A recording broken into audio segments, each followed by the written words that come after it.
Se cuentan historias de mundos inhóspitos en lo profundo del cosmos, lugares de pesadilla habitados por seres deformes y crueles que esperan con paciencia que cometamos un error para acabar con nosotros y nuestra raza. Dioses de formas y tamaños inimaginables para el ser humano, que esperan el momento adecuado para establecer el caos sobre nuestro planeta y barrernos del cosmos como los seres insignificantes que somos para ellos. He escuchado a lo largo de mi vida muchas de estas historias y ahora quiero compartirlas con vosotros para que seáis conscientes del mal que nos acecha continuamente en cualquier lugar. Son los horrores que nos amenazan y torturan desde el inmenso y desconocido cosmos, más allá de los eones. Pero la angustia y el miedo no siempre nos acechan lejos en el espacio.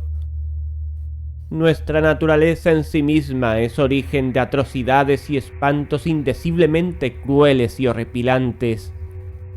El amor, la venganza, la envidia, el egoísmo, la locura, sentimientos puramente humanos que nos hacen cometer actos crueles, actos desesperados, actos sangrientos, actos malvados. Conozco historias en las que el ser humano se agrede a sí mismo o a sus semejantes, guiado por estos terribles y monstruosos sentimientos, dando lugar a los horrores que nacen de nuestro interior, de la propia esencia del ser humano. También quiero compartirlas con vosotros, para que seáis conscientes de lo cruel y mezquino que podemos llegar a ser.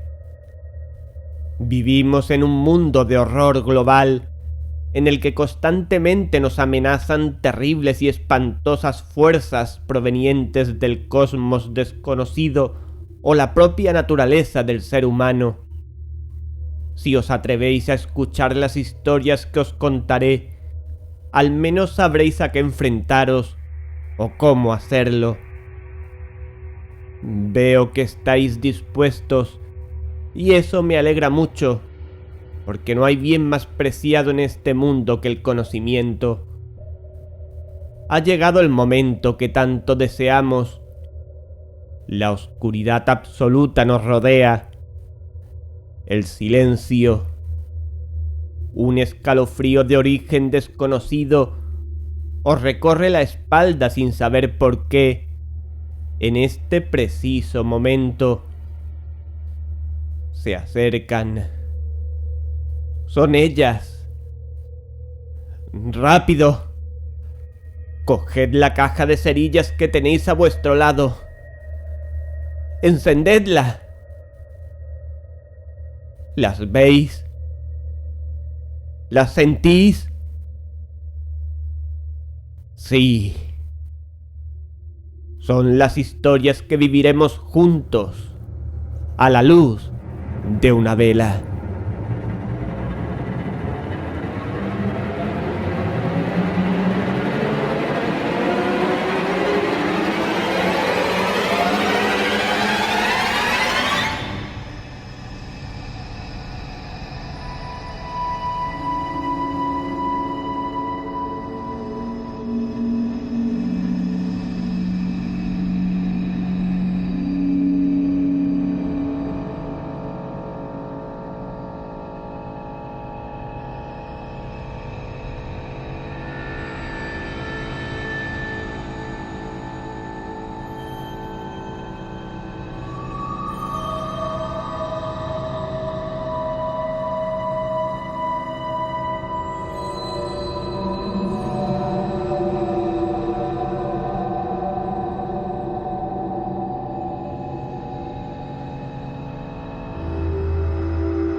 Mi abuelo paterno, a quien siempre vi en una habitación oscura, solía decir a mis padres refiriéndose a mí: «Cuidad que siempre esté lejos de la mar», como si yo tuviera alguna razón para temer el agua, cuando de hecho siempre me ha atraído.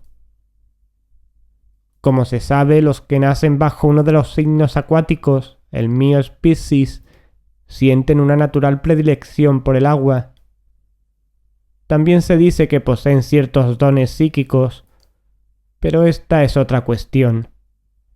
En cualquier caso, tal era el criterio de mi abuelo, hombre extraño a quien no podría describir aunque de ello dependiera la salvación de mi alma, lo cual dicho a la luz del día resulta un modismo un tanto ambiguo. Antes de morir mi padre en accidente de automóvil acostumbraba a repetirlo con frecuencia también. Después ya no fue necesario. Mi madre me crió entre montañas, bien lejos de la vista, del ruido y de los olores del mar.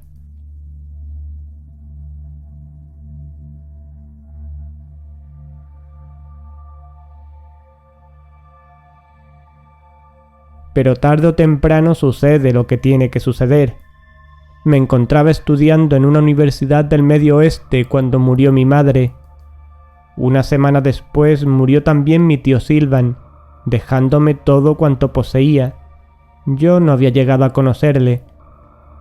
Era el excéntrico de la familia, el raro, la oveja negra. Se le conocía por una gran diversidad de apodos, y todo el mundo lo despreciaba, excepto mi abuelo, que suspiraba con pena cada vez que hablaba de él. Yo era el único descendiente directo de mi abuelo. Tenía un tío abuelo que vivía en Asia, según me habían dicho siempre, aunque al parecer nadie sabía que se dedicaba allí, salvo que sus actividades se relacionaban con la mar o la navegación. Era natural, pues, que heredara yo las posesiones de tío Silvan. Tenía 2 propiedades, y daba la casualidad de que ambas lindaban con la mar. Una se hallaba en un pueblo de Massachusetts, llamada Innsmouth, y otra estaba también en la costa, pero bastante al norte de dicho pueblo. Después de pagar los derechos reales me quedó dinero suficiente para no tener que volver a la universidad, ni verme obligado a emprender trabajos que no me apetecían. Mi propósito era precisamente llevar a cabo lo que me había sido prohibido durante 22 años, ver la mar, y tal vez comprar un balandro, un yate o lo que quisiera. Pero las cosas no iban a suceder como yo deseaba. Fui a Boston a ver al abogado y después marché a Innsmouth.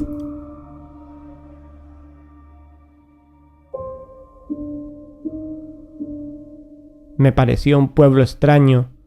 La gente no era cordial. Algunos me sonreían cuando se enteraban de quién era yo, pero en sus sonrisas había algo extraño y enigmático, como si supieran algo inconfesable de tío Silvan. Afortunadamente la finca de Innsmouth era la más pequeña de las 2. Saltaba a la vista que mi tío no se había ocupado mucho de ella. Se trataba de una vieja mansión lóbrega y sombría, que para sorpresa mía resultó ser la casa solariega de mi familia, mandada a construir por mi bisabuelo, el que estuvo dedicado al comercio con China, y habitada por mi abuelo durante buena parte de su vida. El nombre de Phillips despertaba aún una especie de temeroso respeto en aquel pueblo. Mi tío Silvan había pasado casi toda su vida en la otra finca. Tenía solo 50 años cuando murió, pero últimamente había llevado una existencia muy similar a la de mi abuelo. Raramente se le veía, retirado en aquella casa que coronaba un promontorio rocoso situado en la costa, al norte de Innsmouth. No era lo que un amante de la belleza llamaría una casa encantadora, pero de todos modos tenía su atractivo, y por mi parte lo capté inmediatamente. Desde el primer momento sentí como si aquella casa perteneciese a la mar. En ella resonaba siempre el Atlántico. Una muralla de árboles frondosos la aislaba de la tierra. En cambio, sus inmensos ventanales se abrían al océano. No era un edificio viejo como el otro. Tendría unos 30 años, según me dijeron, y había sido construido por mi tío en el mismo solar donde se alzara otro más antiguo, que también había pertenecido a mi bisabuelo. Era una casa de muchas habitaciones. De todas, la única que merece la pena recordar es el gran estudio central. Aunque el resto de la casa era de una sola planta y rodeaba dicho salón central, este tenía una altura de 2 pisos por lo menos. Sus paredes estaban cubiertas de libros y objetos curiosos, de tallas y esculturas de formas exóticas, de pinturas, de máscaras procedentes de distintas partes del mundo, en especial de las civilizaciones polinesia, azteca, maya, inca y de antiguas tribus indias de las regiones noroccidentales del continente americano. Era pues una colección fascinante, comenzada por mi abuelo y continuada por tío Silvan. Una gran alfombra de artesanía, adornada con una extraña figura octópoda, cubría el centro del salón. Todos los muebles estaban situados entre las paredes y dicho centro. Nada había colocado sobre la alfombra.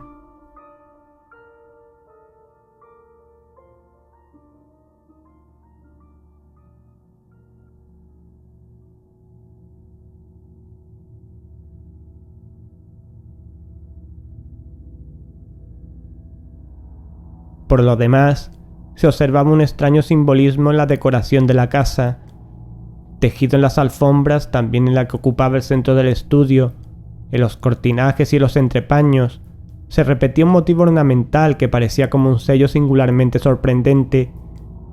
En el centro de un disco aparecía una representación rudimentaria del símbolo astronómico de Acuario, el portador de agua, acaso elaborada en edades remotas, cuando la forma de Acuario no era exactamente como es hoy, coronando los vestigios de una ciudad enterrada, contra la cual en el centro exacto del círculo se alzaba una figura indescriptible, a la vez reptil y pez, octópoda y semihumana, que aunque en miniatura pretendía representar un ser gigantesco e imaginario. Finalmente, en letras tan tenues que apenas podían leerse, el disco estaba circundado por unas palabras que no entendí, pero que tuvieron la virtud de remover algo en lo más profundo de mi ser.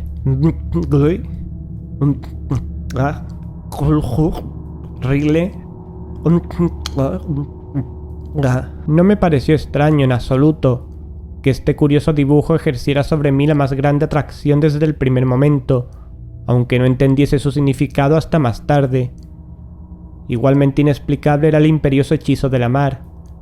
Aunque jamás había puesto los pies en este sitio, experimenté una vivísima sensación de haber regresado a casa. Nunca en mi vida había pasado de Ohio hacia el este. Lo más cerca que estuve de la costa fue con ocasión de unas esporádicas excursiones al lago Michigan y al lago Hurón. Esta atracción innegable que sentía hacia la mar la atribuía a una tendencia ancestral que me venía de familia. No habían trabajado mis antepasados en la mar y habían formado sus hogares junto a la costa. ¿Y durante cuántas generaciones? Al menos yo conocía 2, pero eran más.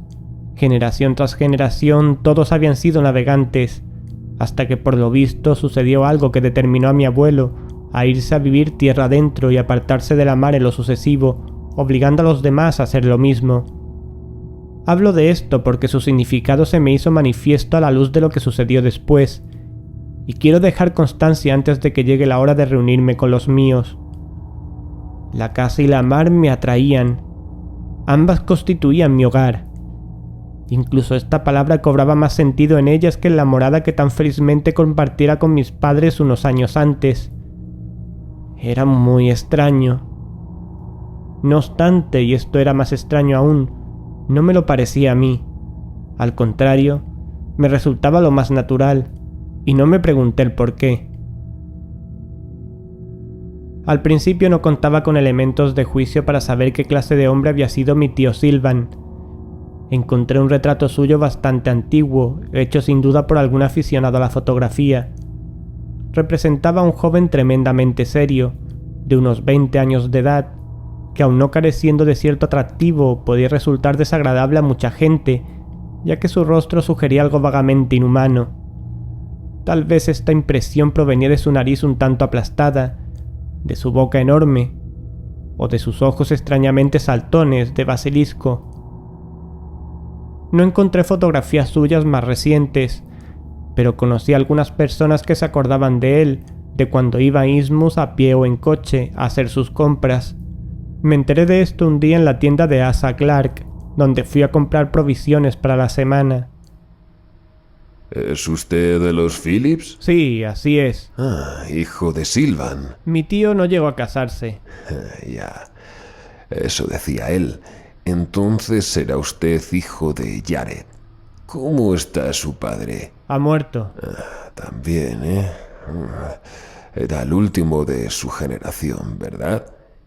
¿Y usted? Yo soy el último de la mía. Los Phillips en tiempos fueron grandes y poderosos por esta parte.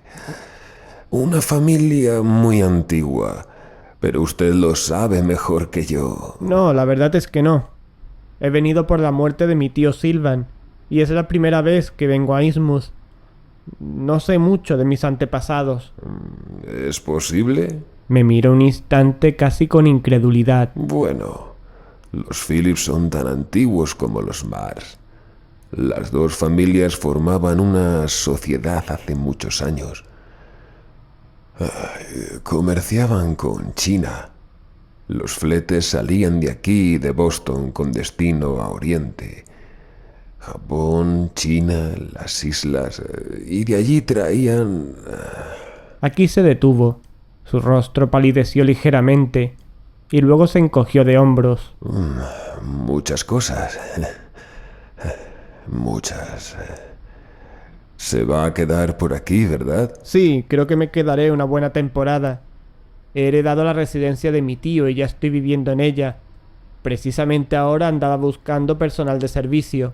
No encontrará, no. La finca está demasiado lejos y a la gente no le gusta. Si quedara alguno de los Phillips... Abrió los brazos con desaliento. Pero casi todos murieron el año 28, cuando el fuego y las explosiones. Sin embargo, quizá pueda encontrar a alguno de los Mars que le eche una mano. No todos murieron aquella noche. Esta referencia vaga y confusa no me inquietó entonces lo más mínimo. Lo único que me preocupaba era encontrar a alguien que me ayudara en los avíos de la casa. ¿Marsh? ¿Podría darme el nombre y la dirección de uno de ellos? Conozco a una. Dijo pensativamente y sonrió a continuación como para sus adentros.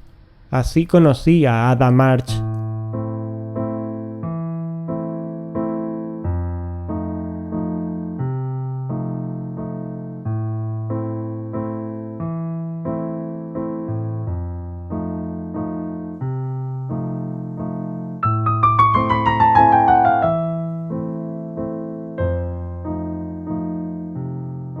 Tenía 25 años, pero había días en que parecía mucho más joven y otros mucho más vieja.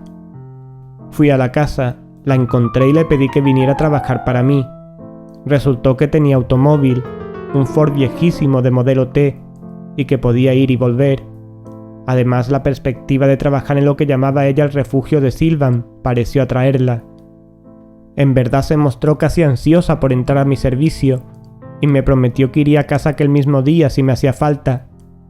No era una muchacha atractiva, pero igual que en mi tío encontré en ella un encanto que residía en aquello que precisamente habría disgustado a otros. Para mí, aquella boca inmensa de labios aplastados tenía cierta gracia, y sus ojos innegablemente fríos me parecían muy cálidos en ciertos momentos. Vino a la mañana siguiente. Al verla andar por la casa comprendí que ya había estado antes en ella. No es la primera vez que viene usted por aquí, ¿verdad? Los Marsh y los Phillips son viejos amigos, Dijo, y me miró como si yo tuviera la obligación de saberlo. Y en aquel momento me invadió la sensación de que yo sabía que así era, en efecto. muy viejos amigos, señor Phillips. Tan viejos como la tierra misma. Tan viejos como el portador del agua. Y como el agua. También ella era extraña. Me enteré de que había estado más de una vez en la casa como invitada del tío Sylvan. Ahora había accedido a venir a trabajar para mí sin vacilar, y con una singular sonrisa en los labios tan viejos como el portador del agua y como el agua, que me hizo pensar en el dibujo que tanto se repetía a nuestro alrededor. Pensándolo bien, creo que esta fue la primera vez que se me ocurrió esta asociación, y experimenté una vaga sensación de inquietud. ¿Ha oído, señor Phillips? ¿El qué? Si lo hubiera oído, no necesitaría que se lo dijera.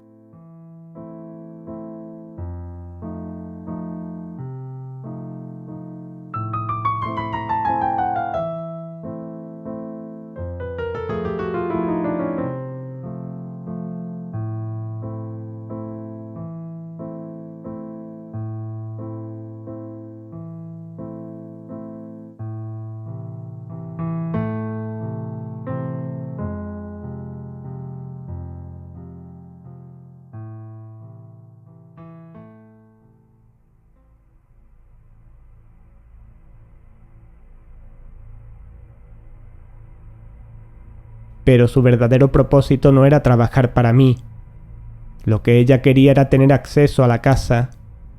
Lo descubrí un día que salí a buscar unos documentos y la encontré entregada no a su trabajo, sino a un registro minucioso y sistemático de la gran habitación central. La estuve observando un rato.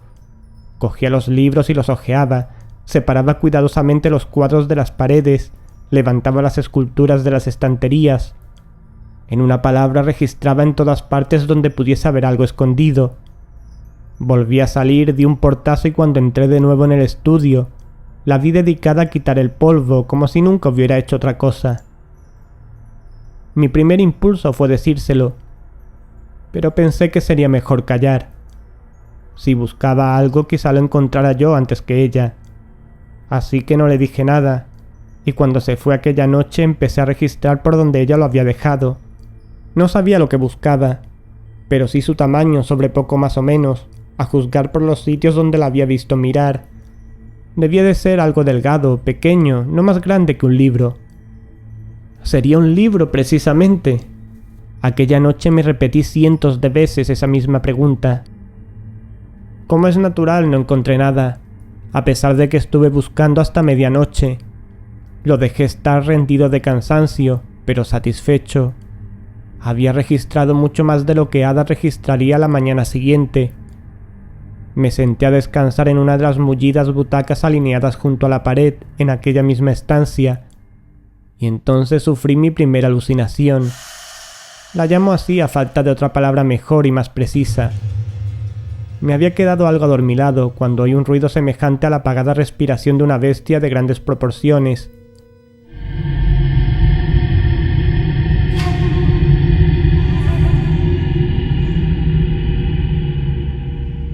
Al instante se me quitó toda somnolencia, persuadido de que la casa misma, el peñasco entre el cual se asentaba y la mar que bañaba las rocas al pie del acantilado, respiraban al unísono como las diferentes partes de un enorme ser vivo. Tuve entonces la misma impresión que he tenido otras veces al contemplar los cuadros de ciertos pintores contemporáneos, en especial los de Dale Nichols, que representan la tierra y sus relieves como si fueran partes de un hombre o una mujer dormidos. Entonces me dio la impresión, de que me hallaba en el pecho o en el vientre o en la frente de un ser tan grande que me era imposible percibirlo en su inmensidad. No recuerdo lo que duró esta impresión.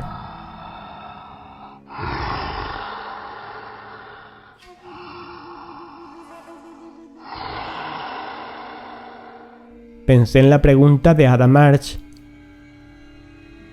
¿Era esto a lo que se refería? No me cabía duda de que la casa y el peñasco que se servía de base estaban tan vivos e inquietos como aquella mar que dejaba correr sus ondas hacia el horizonte de oriente. Continué sentado, bajo el influjo de dicha ilusión durante largo rato. ¿Temblaba la casa como si efectivamente respirara? Estaba convencido de que sí. De momento lo atribuí a algunas grietas de su estructura, y pensé que seguramente estos temblores y ruidos tendrían algo que ver con la aversión de aquellas gentes hacia este lugar.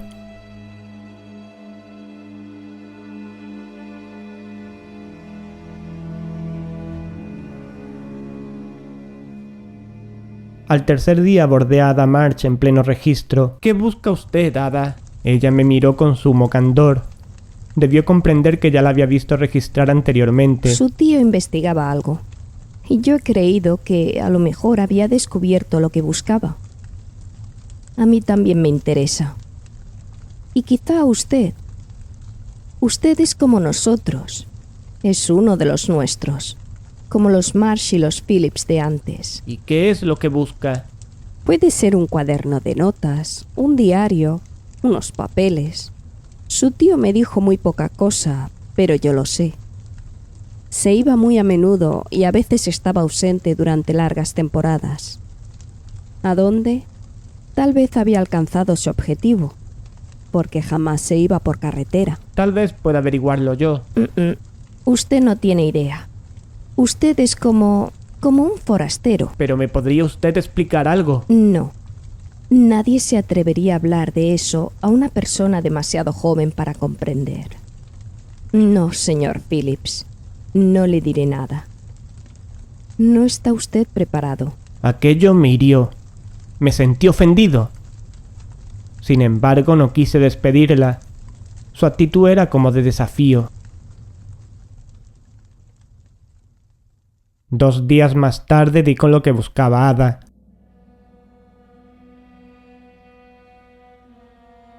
Los papeles de mi tío Sylvan estaban ocultos en un lugar donde Ada había mirado al principio, detrás de un estante de libros raros, pero se hallaban guardados en un cajoncito secreto que abrí por pura casualidad. Allí encontré un diario, muchos recortes y varias hojas de papel cubiertas con la letra menuda de mi tío. Inmediatamente lo llevé todo a mi habitación y lo guardé, como si temiera que a esas horas de la noche pudiera venir Ada March a arrebatármelos. Cosa absurda, porque no solo no le tenía miedo, sino que me sentía atraído hacia ella, muchísimo más de lo que podía haberme imaginado la primera vez que la vi. Incuestionablemente el descubrimiento de los papeles supuso un giro radical en mi existencia. Digamos que mis primeros 22 años habían transcurrido monótonos, como en un compás de espera, y que los primeros días de mi estancia a la residencia de tío Sylvan habían constituido como una fase de latencia previa a mi acceso a un nuevo plano biológico. Mi mutación se desencadenó sin duda con el descubrimiento y la lectura evidentemente de los papeles.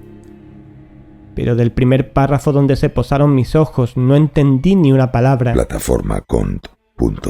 Sub. Extremo norte ins. Extendiéndose curve. Hasta prox. Singapur. Origen pone P. A mayúscula supone R mayúscula en Pacífico cerca de pone P. E mayúscula sostiene que R mayúscula está cerca de ins. Prince. Autores lo suponen. En las profundidades. Podría ocupar R mayúscula totalmente la plataforma con punto de ins. A Singapur. Este era el primer párrafo. El segundo era aún más desconcertante. C mayúscula que aguarda soñando en R mayúscula. Es todo en todo y en todas partes. Él está en R mayúscula, en ins y pone P. Entre las islas y en lo más hondo. Los profundos. Donde tuvieron Obat y Cyrus el primer contacto. En pone P. O en una de las islas menores. ¿Y cómo? En tierra o bajo las aguas. Pero en el tesoro que acababa de encontrar no había solo notas de mi tío. Había también otros documentos con revelaciones aún más turbadoras, como por ejemplo una carta del reverendo Jabez Lovell Phillips, dirigida hacia más de un siglo, a una persona que no nombraba. Decía así: Cierto día de agosto de 1797, el capitán Obadiah Marsh, acompañado de su primer piloto, Cyrus Alcott Phillips, comunicó que su barco, el Cory, había naufragado con toda su tripulación en las Marquesas. El capitán y el primer piloto arribaron al puerto de Innsmouth en un bote de remos sin muestra alguna de sufrimiento ni de fatiga, no obstante haber recorrido una distancia de varios miles de kilómetros en una embarcación prácticamente incapaz de realizar esa proeza. A partir de entonces, comenzó en Innsmouth una serie de sucesos que convirtieron al pueblo en un lugar maldito en el curso de una generación. Surgió una raza extraña entre los Marsh y los Phillips y cayó una maldición sobre sus descendencias. No se sabe de dónde salieron las mujeres que el capitán y el primer piloto tomaron por esposas, pero dieron a luz una camada de seres endemoniados y prolíficos que nadie pudo contener y contra la cual no me han valido mis plegarias al Señor. ¿Qué son esas bestias que salen de las aguas a retozar en las altas horas de la noche? Algunos decían que eran sirenas, pero creer eso es necedad. ¿Qué habían de ser, sino las hordas malditas engendradas por Marsh y por Phillips? No continué leyendo. Este lenguaje me llenaba de inquietud. Volví a coger el diario de mi tío y busqué la última anotación. R mayúscula está donde yo me figuraba. La próxima vez veré al propio C mayúscula, aletargado en las profundidades, en espera del día de su resurgimiento. Pero no hubo próxima vez para tío Sylvan, sino la muerte. Antes de esta última anotación había muchísimas más. Evidentemente mi tío se había ocupado de cuestiones que estaban fuera de mis alcances.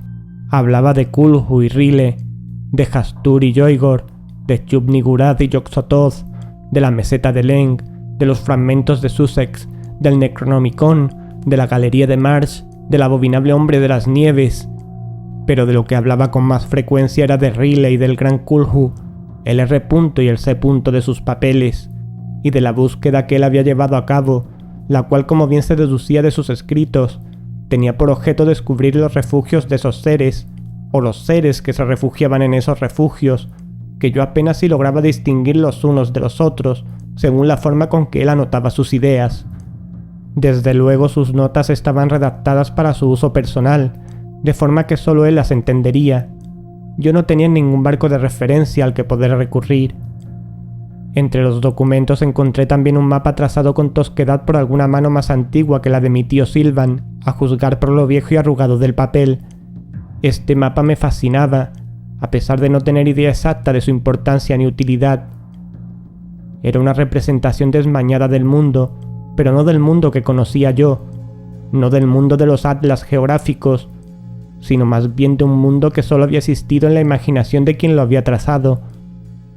En el corazón de Asia, por ejemplo, el artista había situado la meseta de Leng, y al norte de esta, en el lugar que correspondía a Mongolia, estaba Kadas en el desierto de hielo, zona que era definida como un continuo tempo espacial coextensivo. En el mar de Polinesia estaba indicada la Galería Marsh, que sería, supuse yo, una grieta en el fondo del océano. También estaba señalado el arrecife del Diablo, a cierta distancia de Innsmouth, así como Ponapé. Estos últimos puntos eran perfectamente reconocibles, pero los demás nombres geográficos de aquel mapa fabuloso eran absolutamente desconocidos para mí. Escondí mi botín en un lugar donde a Ada Marsh no se le ocurriría buscarlo, y regresé pese a lo tarde que era ya a la habitación central. Allí, como movido por un instinto, busqué sin vacilar en el estante tras el cual había descubierto los papeles. En él estaban algunos de los libros que mencionaba tío Sylvan en sus notas, los fragmentos de Sussex, los manuscritos nacóticos, los Cults des Ghouls del conde d'Erlet, el libro de Yvonne, los Aunauspleklichem Kulten de von Junz y muchos otros. Pero lástima, la mayoría estaban en latín o en griego, lenguas que apenas dominaba yo, aun cuando mal que peor pudiera defenderme en francés o alemán. No obstante, descifré lo bastante de esos como para sentir miedo de verdad, para sentir terror, y a la vez una excitación no exenta de cierta euforia, como si mi tío Sylvan me hubiese legado no solo la casa y sus propiedades, sino también sus investigaciones y una ciencia que ya era vieja millones de años antes de aparecer el hombre. Aquella noche estuve leyendo hasta que el sol del nuevo día entró en la estancia haciendo palidecer las luces de las lámparas. Y así fue como supe de los primigenios, que fueron los primeros en dominar los universos, y de los dioses arquetípicos que derrotaron a los rebeldes primordiales. Entre estos primordiales se contaban el Gran Kulhu, morador de las aguas, Hastur, que dormía en el lago de Hali, en las Híadas, Yosotot, que es el todo en uno y el uno en el todo, y Takwa, el que camina sobre el viento, Yoigor, el que pisa las estrellas, Kutga, que habita en el fuego, el gran Azathoth, y todos habían sido vencidos y expulsados a los espacios exteriores, donde esperarían el día remoto en que, con ayuda de sus seguidores, podrían alzarse para vencer a las razas humanas y someter a los dioses arquetípicos. Y me enteré también del nombre de sus esbirros, los profundos, que poblaban los mares y las regiones acuáticas de la tierra, los Dolls, el abominable hombre de las nieves, habitante del Tíbet y la oculta meseta de Leng, los Chantaks, que huyeron de Kadas en el desierto de hielo por mandato del que camina sobre el viento llamado Wendigo, pariente de Itakwa, y me enteré también de su rivalidad, una y múltiple a la vez. Todo eso leí y más, bastante más. Entre otras cosas, una colección de recortes de periódicos sobre sucesos misteriosos que tío Sylvan aducía como pruebas de la verdad de sus creencias. En las páginas de los libros me tropecé también con la curiosa sentencia que adornaba las decoraciones de la casa de mi tío. En más de uno de aquellos relatos estaba traducida así: en su morada de Rile, Kulhu muerto sueña. Y las exploraciones de mi tío no tenían otro objeto, sin duda, que el de encontrar el refugio subacuático de Kulhu.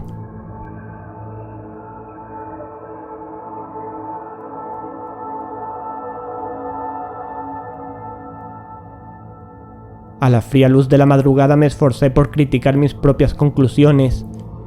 ¿Acaso creía mi tío Sylvan en semejante maraña de fábulas? O tal vez sus pesquisas no eran más que un modo de combatir su aburrimiento de hombre solitario. La biblioteca de mi tío era inmensa, abarcaba toda la literatura universal. Sin embargo, una sección de estanterías estaba dedicada exclusivamente a libros de temas esotéricos, a libros sobre creencias extrañas y hechos más extraños aún, inexplicables a la luz de la ciencia, a libros sobre religiones herméticas casi desconocidas. Tenía además una abundante cantidad de álbumes con artículos recortados de periódicos y revistas, cuya lectura me produjo a la vez una sensación de miedo y una chispa de irresistible regocijo. En efecto, estos hechos relatados de manera prosaica constituían una prueba singularmente convincente a favor de los mitos en que creía mi tío. En cualquier caso, aquella mitología no constituía ninguna novedad. Todas las creencias religiosas, todos los mitos, cualquiera que sea la cultura que pertenecen, poseen una cierta analogía en sus fundamentos. Siempre giran en torno a la lucha entre las fuerzas del bien y las fuerzas del mal. Este tema también formaba parte de las teorías de mi tío. Los primigenios y los dioses arquetípicos, que según lo que pude colegir venían a ser lo mismo, representaban el bien original. Los primordiales representaban el mal.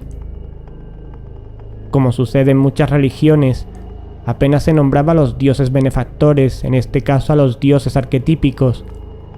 En cambio se citaba continuamente a los primordiales, que aún eran adorados y servidos por multitud de seguidores esparcidos por toda la Tierra y los espacios interplanetarios.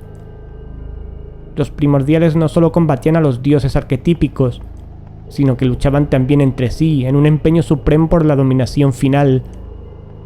Eran en suma representaciones de las fuerzas elementales, y cada uno correspondía a un elemento. Kulhu el agua, Kudga el fuego, Itakua el aire, Hastura los espacios siderales. Otros representaban las grandes fuerzas primitivas, Yuvniguras mensajera de los dioses la fertilidad, Yoxotos el continuo tempo espacial, Asatos en cierto modo el principio del mal. No resultaba en definitiva una mitología muy semejante a las demás. Los dioses arquetípicos pudieron convertirse andando el tiempo en la trinidad de las religiones judeocristianas. Los primordiales para la mayoría de los creyentes se transformaron después en Satán y Belcebú, Mefistófeles y Azrael. Lo único que me inquietaba era que existiesen a un tiempo los originales y sus copias. Pero tampoco esto tenía demasiada importancia, porque ya se sabe que en la historia de la humanidad se superponen continuamente distintos eslabones evolutivos de una misma creencia.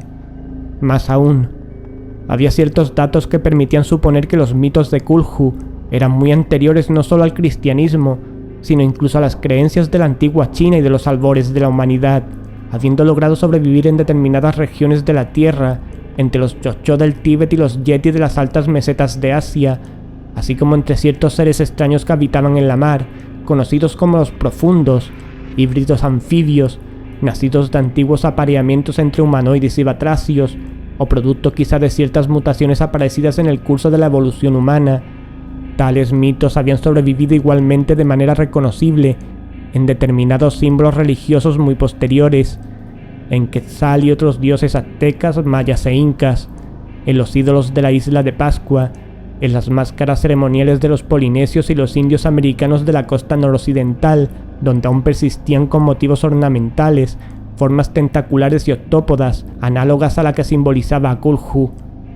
En resumen, podía decirse con seguridad que los mitos de Kulhu eran antiquísimos. Aún ascribiéndolos al reino de la pura teoría, me sentí abrumado por la tremenda cantidad de artículos que había recogido mi tío. Las prosaicas reseñas periodísticas contribuyeron no poco a hacerme dudar de mi escepticismo por su tono aséptico y puramente informativo. Tales artículos además no procedían de la prensa sensacionalista, sino de revistas serias como el National Geographic. Total que me quedé hecho un mar de confusiones.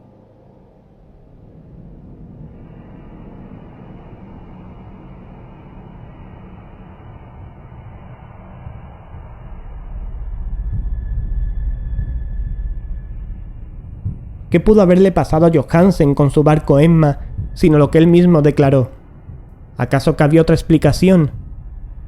¿Y por qué el gobierno americano envió destructores y submarinos para machacar con cargas de profundidad los alrededores del arrecife del Diablo frente al puerto de Innsmouth?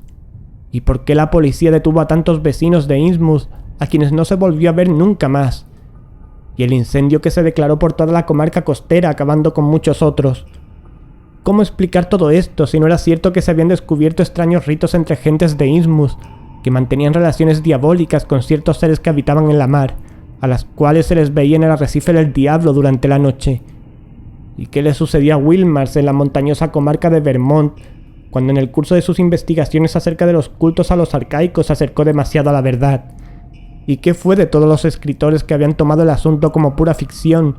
Lovecraft, Howard Barlow, o lo habían enfocado de forma científica como Ford, cuando se hallaban a punto de desvelar el misterio.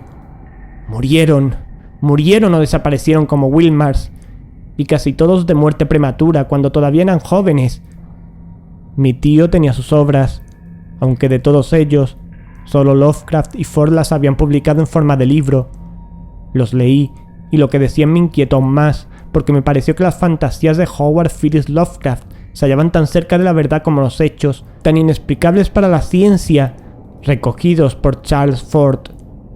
Aunque los relatos de Lovecraft fueran fantasías, se ceñían a los hechos, aun rechazando los recopilados por Ford, que subyacen bajo las creencias del género humano. En sí mismos estos relatos eran cuasi míticos, como el destino final de su autor, cuya muerte prematura llegó a suscitar infinidad de leyendas que dificultaban aún más la tarea de esclarecer la verdad desnuda. Pero había llegado el momento para mí de ahondar en los secretos contenidos en los libros de mi tío, y de bucear en sus anotaciones y colecciones de artículos. Una cosa estaba clara: mi tío había creído en ello hasta el punto de emprender la búsqueda del reino sumergido o de la ciudad sumergida de Ryle. Yo no sabía si era reino ni ciudad, o si rodeaba la Tierra desde la costa atlántica de Massachusetts hasta las islas del Pacífico, pero sí sabía que era allí donde había sido desterrado Kulhu muerto, y sin embargo no muerto. «Kulhu muerto sueña», decía más de un relato, en espera de que llegue el momento de rebelarse nuevamente contra el poderío de los dioses arquetípicos e imponer su dominio en el universo entero. Pues ¿acaso no es cierto que si triunfa el mal se convierte en ley de vida, y entonces es justo combatir el bien?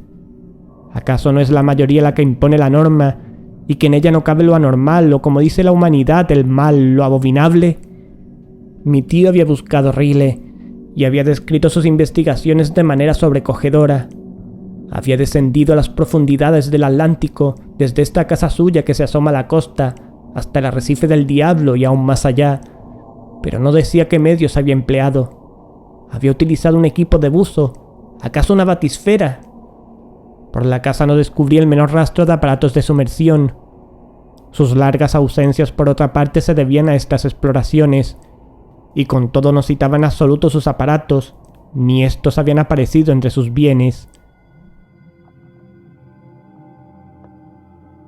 Si Ryle era el objeto de los afanes de mi tío, ¿qué pretendía Ada March? Tenía que averiguarlo. Para ello dejé al día siguiente algunas notas de mi tío sobre la mesa de la biblioteca.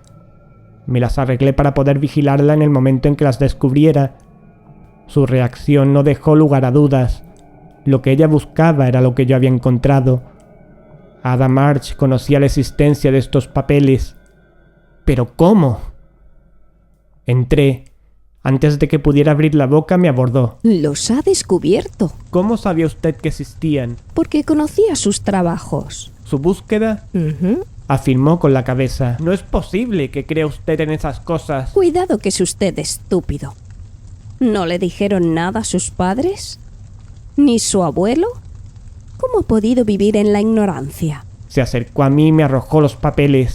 Déjeme ver los demás. Hice un signo negativo. Por favor, a usted no le son de utilidad. Eso ya lo veremos. Dígame entonces si él había iniciado sus exploraciones. Sí, pero no sé cómo. No hay ni rastro de escafandra ni de bote. Al oír estas palabras me lanzó una mirada desafiante y a la vez de desprecio y de lástima. Ni siquiera ha leído usted todos sus papeles. No ha leído los libros tampoco. Nada. ¿Sabe lo que tiene a sus pies? ¿La alfombra? No, no. El dibujo. Está en todas partes. ¿No sabe usted por qué? Porque es el gran sello de Riley. Lo descubrió hace años y tuvo el orgullo de ponerlo en su propia casa como blasón. Está usted encima de lo que busca. Busque un poco más y encontrará su anillo.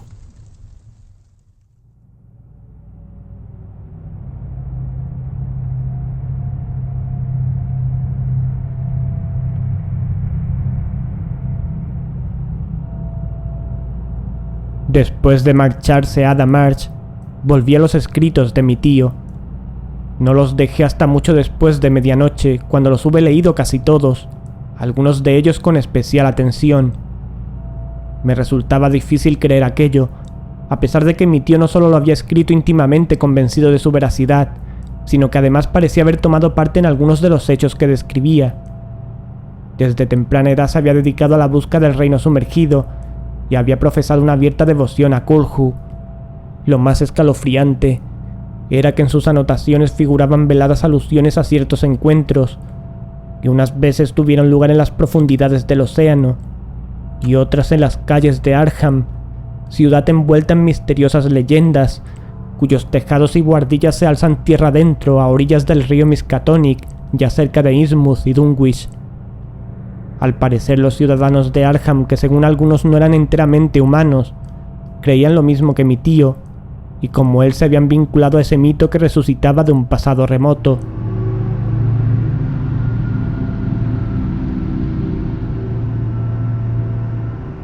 Y no obstante, pese a mi escepticismo, yo sentía también una sombra de credulidad irreprimible. Mi razón vacilaba entre las extrañas insinuaciones de sus notas, ante aquellos apuntes llenos de abreviaturas y elipsis que solo él podía entender con claridad, y que no detallaba por tratarse de temas para él de sobra conocidos.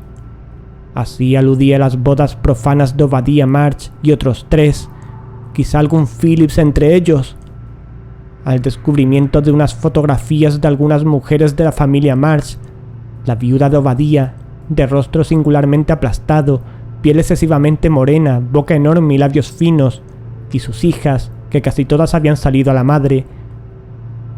También me llenaban de inquietud las extrañas alusiones a la forma en que caminaban como asaltos los descendientes de aquellos que se salvaron del naufragio del Cory, como decía textualmente tío Sylvan. No había posibilidad de equivocarse respecto al significado de sus notas. Obadiah March se había casado en Ponape con una mujer que no era polinesia, aunque vivía allí, y que pertenecía a una raza marina semihumana. Sus hijos y los hijos de sus hijos nacieron con el estigma de ese matrimonio, lo que más tarde tuvo como consecuencia la hecatombe de 1928, en la que perdieron la vida tantísimos miembros de las viejas familias de Innsmouth. Aunque mi tío refería de pasada estos detalles, detrás de sus palabras palpitaba el horror, y aún resonaba el eco del desastre. En efecto, las personas que mencionaba en sus escritos estaban siempre aliadas a los profundos, y eran como estos, criaturas anfibias. No decía si esa mancha hereditaria se había extendido mucho o poco, ni especificaba qué tipo de relación había entre él y esas criaturas.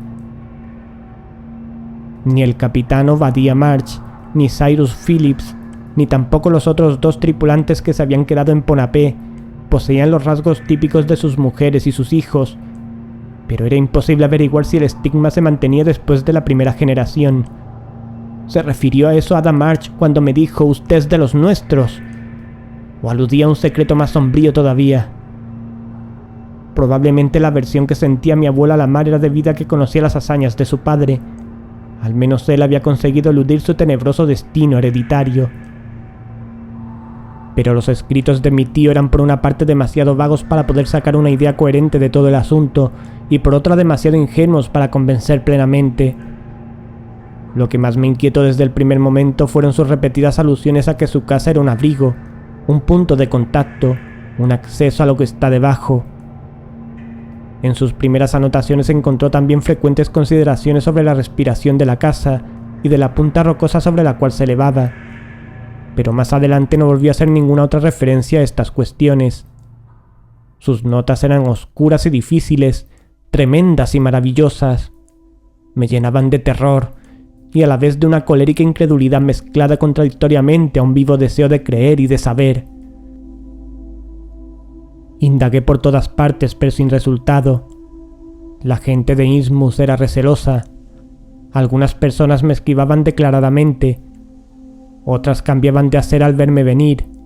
En el barrio italiano se santiguaban de manera descarada como si vieran al diablo. Nadie quiso darme información alguna.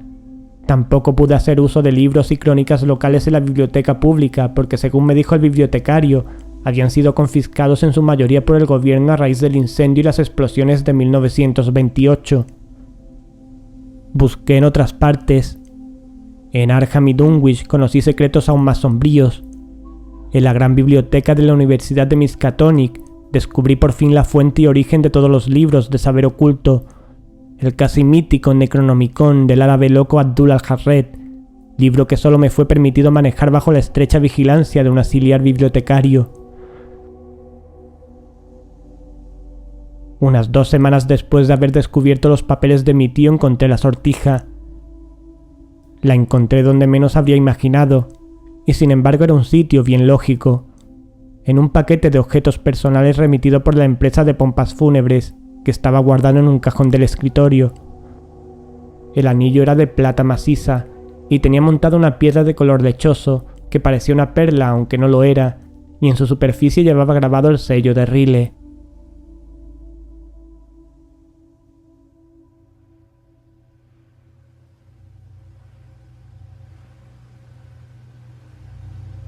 La examiné atentamente. A primera vista no tenía nada de extraordinario, salvo su tamaño. Sin embargo, el hecho de llevarla puesta traía consigo efectos inimaginables. Apenas me la hube colocado en un dedo cuando sentí como si ante mí se abrieran dimensiones nuevas, o como si los horizontes habituales retrocediesen ilimitadamente. Todos mis sentidos aguzaron. Lo primero que noté a este respecto fue el susurro de la casa y el peñasco, acompasado ahora al blando movimiento de la mar. Era como si la casa y la roca se elevaran y descendieran con las olas. Incluso me parecía oír al rítmico vaivén del agua bajo el mismo edificio.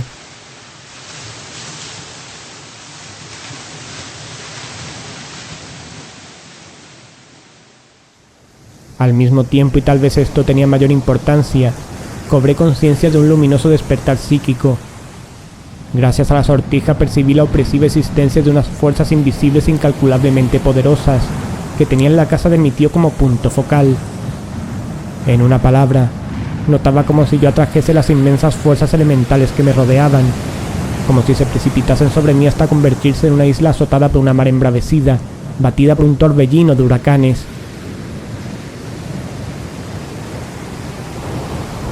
Me sentí desgarrado, próximo a la desintegración, hasta que por último y casi con alivio oí el sonido de una voz horrible, animal, que se elevaba en un ulular espantoso. No provenía de la mar ni del cielo, sino de las profundidades de la tierra, de debajo de la casa. Me arranqué la sortija del dedo y en el acto todo se calmó. La casa y el peñasco volvieron a su quietud y soledad. Los vientos y las aguas que habían estremecido el mundo se apaciguaron y se extinguió todo rumor. La voz se acalló, restableciéndose el silencio. Mi vivencia extrasensorial había terminado, y nuevamente pareció como si las cosas recobraran su primitiva actitud de espera. La sortija de mi tío era pues un talismán, clave de su sabiduría y acceso a otras regiones del ser.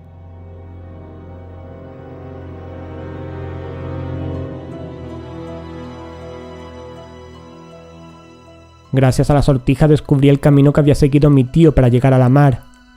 Yo llevaba mucho tiempo buscando un sendero que bajase hasta la playa, pero no descubrí ninguno que mostrara señales de uso constante.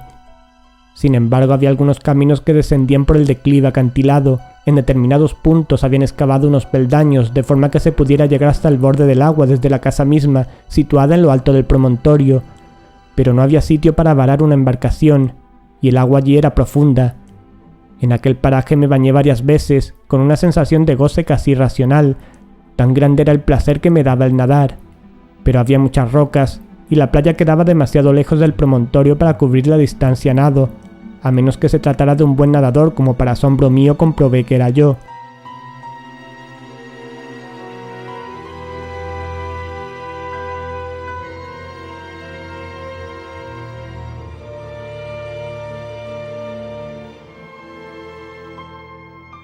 Tenía intención de preguntar a Ada March acerca de la sortija.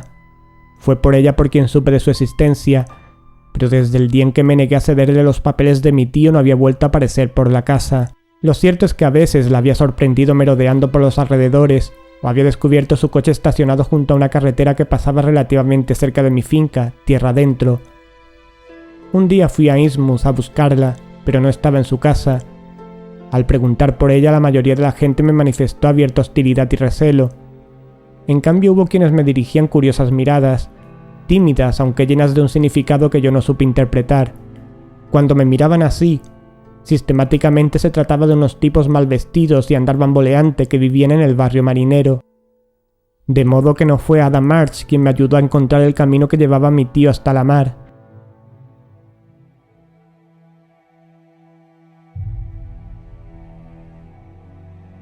Un día me puse la sortija, y atraído por el agua decidí bajar hasta la orilla, cuando me di cuenta al cruzar la gran habitación central de que me era virtualmente imposible salir de ella.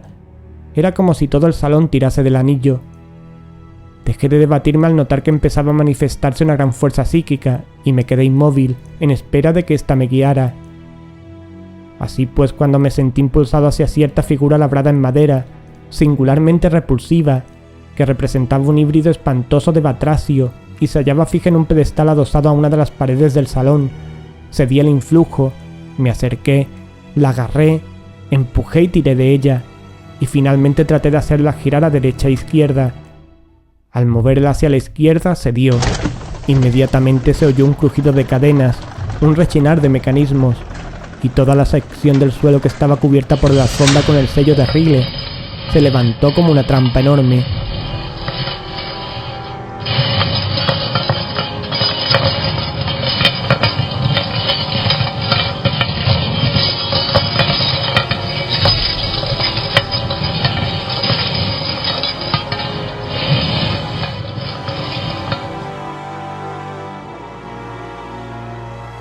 Me acerqué asombrado. El pulso me latía aceleradamente por la excitación. Me asomé al pozo y vi una gran profundidad, oscura y bostezante, por la que descendían en espiral unos peldaños labrados en la sólida roca sobre el cual se asentaba la casa. Conducían hasta el agua. Cogí al azar un tomo de las obras de Dumas y lo dejé caer. Escuché atento unos momentos, hasta que se oyó un chapuzón distante. Entonces con mucha prudencia bajé por la interminable escalera, sintiendo cada vez más fuerte el olor a mar. El ambiente se hizo frío y húmedo, hasta que finalmente noté que las paredes y los escalones estaban mojados, y oí el incesante movimiento del agua, el chapoteo de la mar que entraba en la roca por alguna grieta. Por último llegué al final de la escalera y vi que me encontraba en el borde mismo del agua, en una caverna tan grande que en ella habría cabido la misma casa.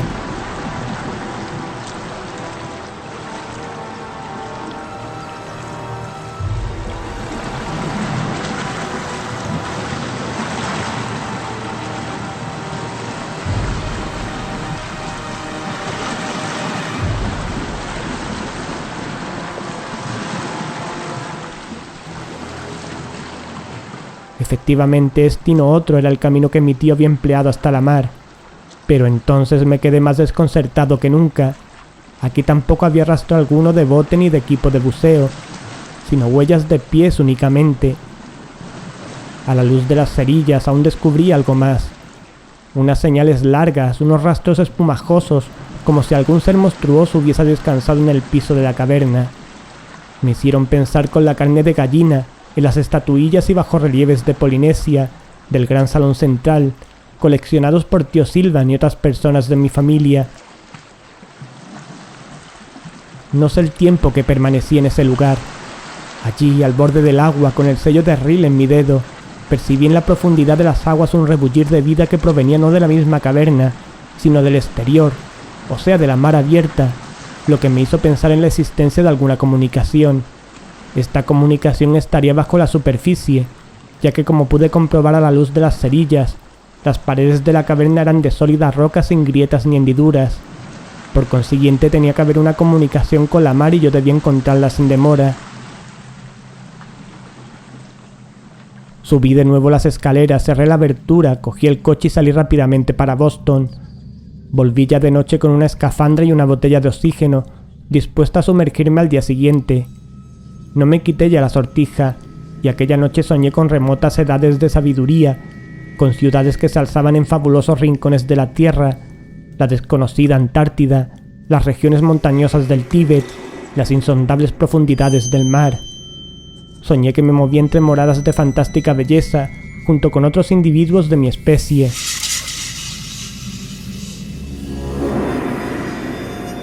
Teníamos por aliados a unos seres de pesadilla, criaturas cuyo aspecto me habría helado la sangre a la luz del día. En ese mundo nocturno, estábamos todos reunidos por una sola razón: servir a los grandes de quienes formábamos el séquito. Pasé la noche entera soñando otros mundos, otras manifestaciones de vida, y experimentando sensaciones nuevas e increíbles ante unos seres provistos de tentáculos que exigían de nosotros obediencia y sumisión religiosa. A la mañana siguiente me desperté agotado y no obstante lleno de alborozo, como si hubiera vivido aquellos sueños en la realidad y me sintiera aún en posesión de un vigor inimaginable, dispuesta a soportar con alegría las duras pruebas que había de pasar.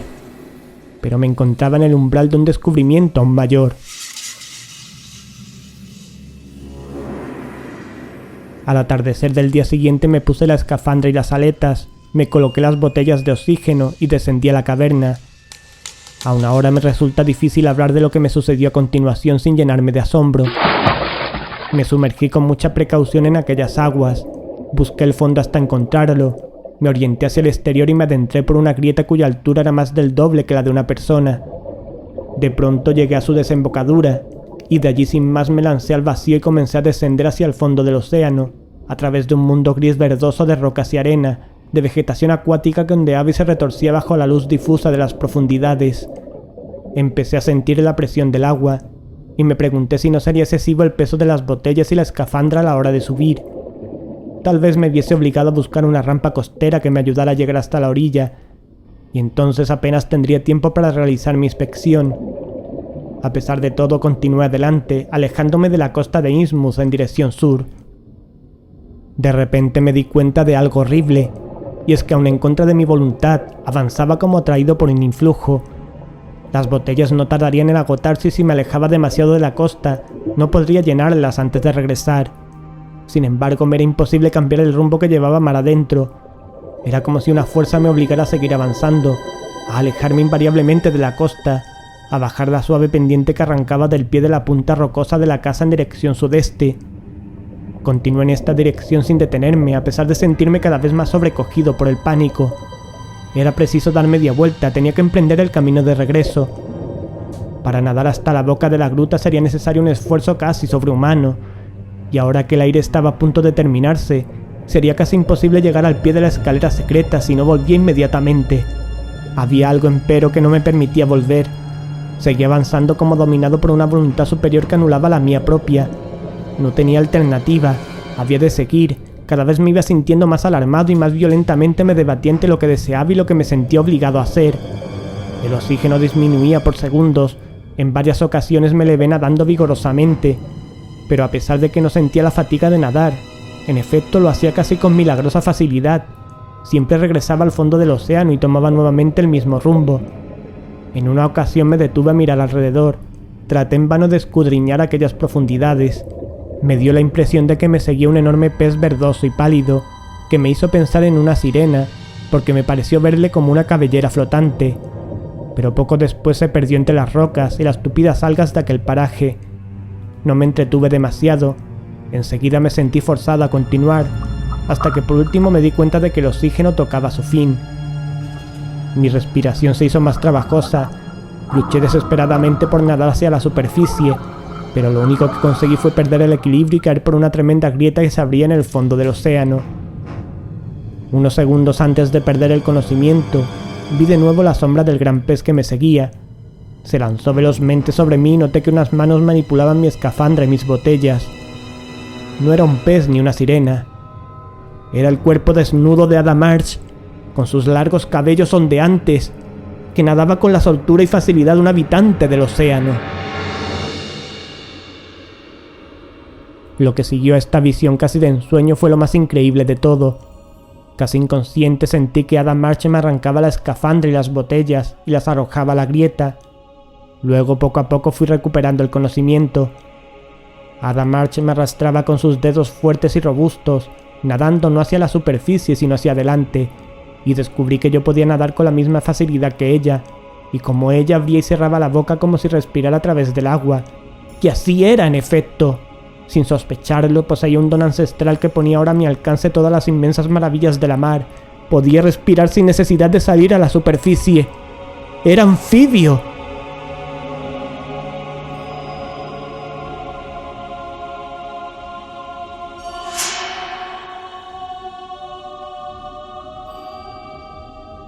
Ada avanzaba delante de mí y yo la seguía. Yo era veloz, pero ella lo era más. Ya no caminaba pesadamente por el fondo del océano, sino que cruzaba el agua impulsado por unos brazos y unas piernas que estaban hechos para nadar.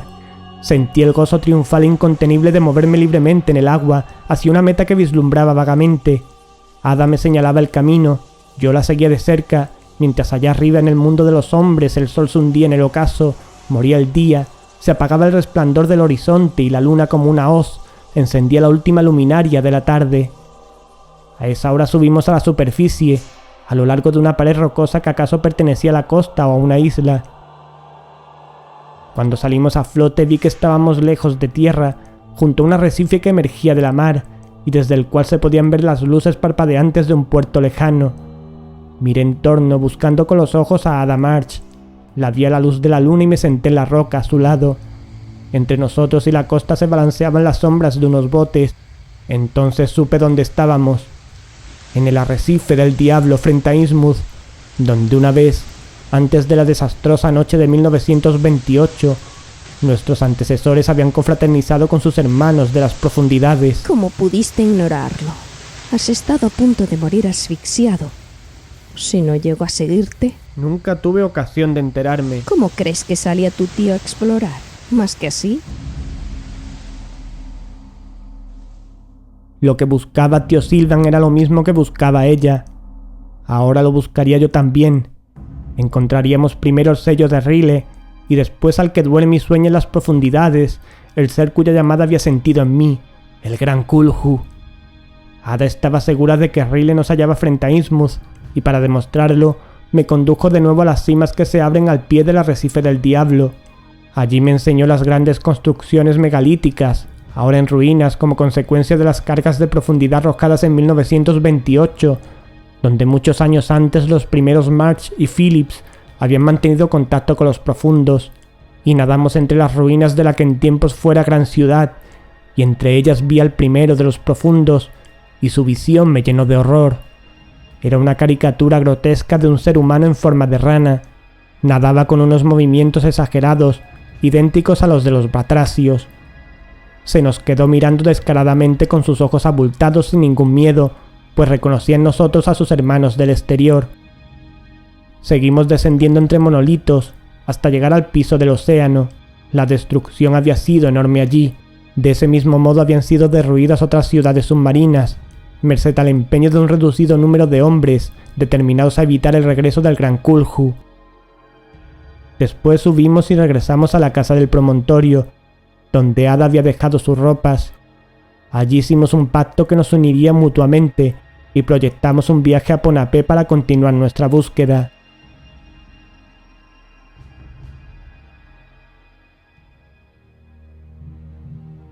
A las 2 semanas salimos con rumbo a Ponape en un barco fletado, cuya tripulación ignoraba por completo el objeto del viaje. Confiábamos en el éxito.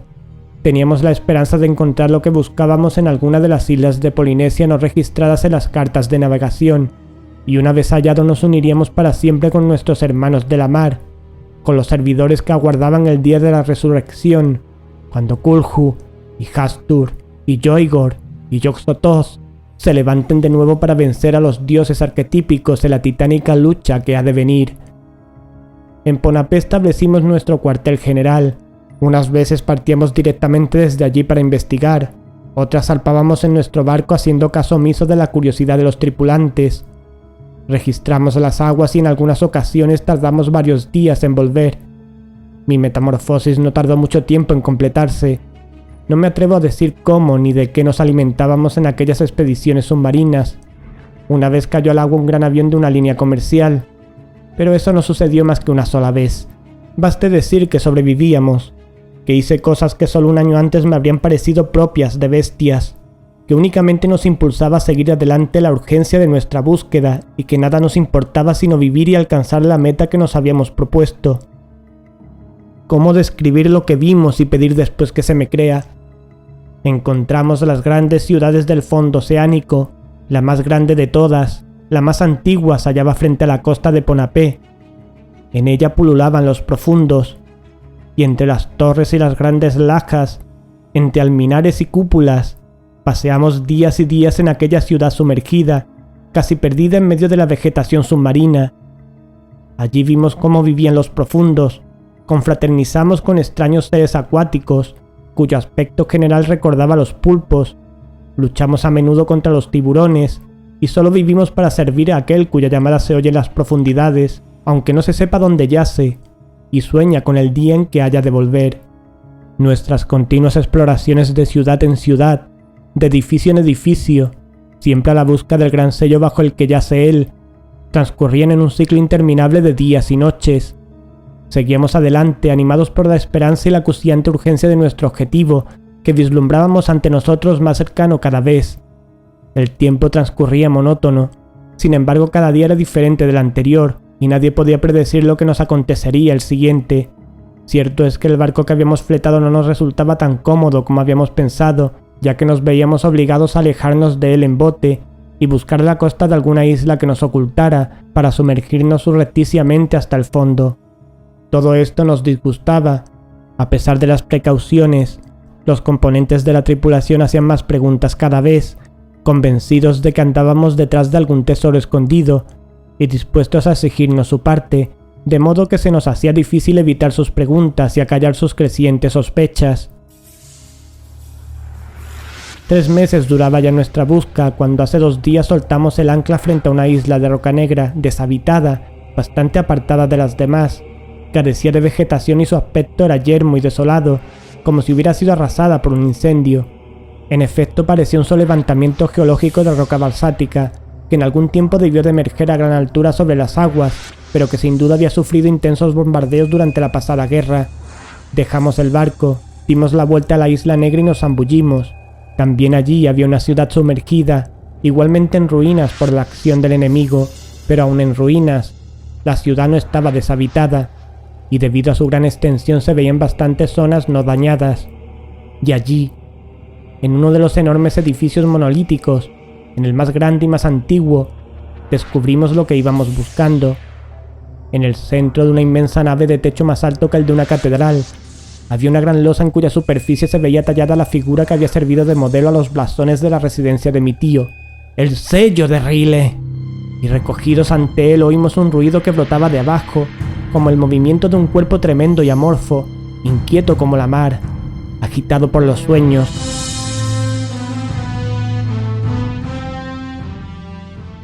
Comprendimos que había llegado al final.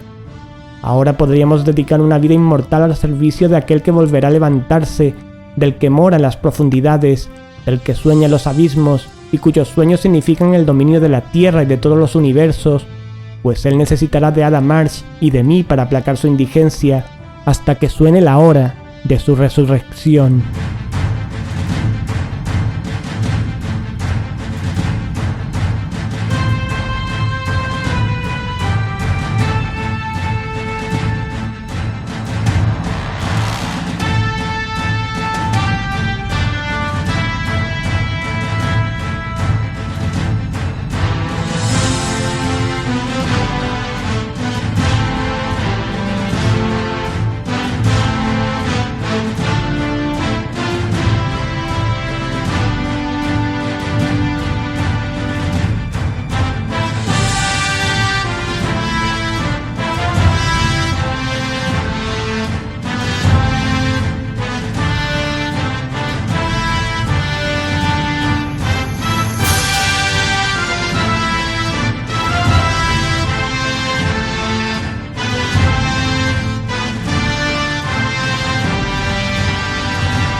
escribo a bordo de nuestro barco. Es tarde ya.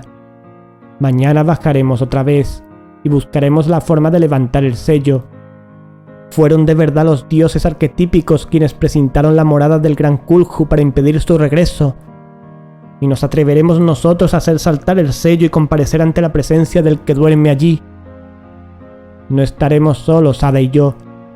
Pronto habrá otro más, nacido ya en su elemento natural para guardar y servir al Gran Kulhu. Porque hemos oído su llamada y hemos obedecido. No estamos solos.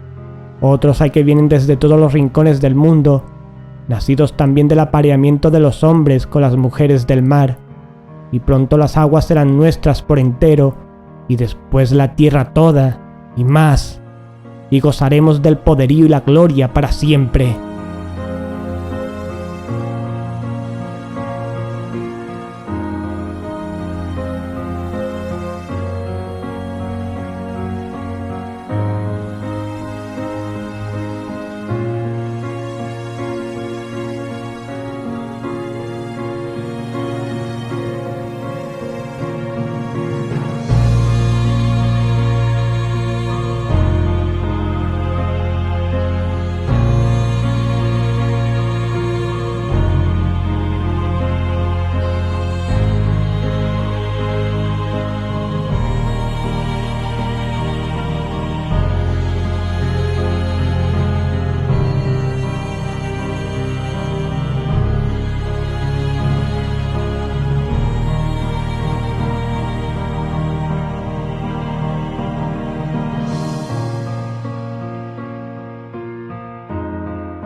Suelto, aparecido el 7 de noviembre de 1947 en el Times de Singapur. La tripulación del barco Rogers Clark ha sido puesta hoy en libertad, después de haber sido detenida con motivo de la desaparición del señor Marius Phillips y de su esposa, que habían fletado la citada embarcación para realizar ciertas investigaciones en las islas de Polinesia. El señor y la señora Phillips fueron vistos por última vez en las proximidades de un islote situado más o menos a 47 grados 57 minutos latitud sur y 127 grados 37 minutos longitud oeste. Se habían alejado en bote y abordaron la isla por la orilla opuesta a la que estaba fondeado el barco. Al parecer, del islote se lanzaron al agua, según varios miembros de la tripulación, quienes afirman haber presenciado un asombroso movimiento de agua en aquella parte de la isla. El capitán, que estaba en el puente junto con el primer piloto, declaró que ambos vieron cómo su patrón y su esposa eran lanzados al aire por un geyser y cómo se sumergieron después. No volvieron a aparecer, aunque el barco estuvo esperándoles varias horas. Al registrar la isla, hallaron las ropas de ambos esposos en el bote. En el sucucho de proa encontraron un manuscrito fantástico con pretensiones de veracidad, pero que, naturalmente, solo contiene hechos ficticios. El capitán Morton dio parte a la policía de Singapur. No se ha encontrado rastro alguno del matrimonio Phillips.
Esta noche han escuchado El sello de Rile por August Derleth.